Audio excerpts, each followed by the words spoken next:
Assalamu alaikum musidɓe fulɓe ka wontirɗo e adnaji ɗin fof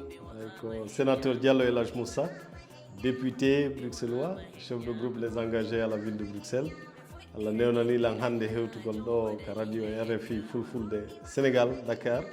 mi wawi humpodirde e golloɓe gaaɓen fof mi yi golleji ko won ɗon wadde golleji mawɗi fi yañugol fi leñol men ngol fi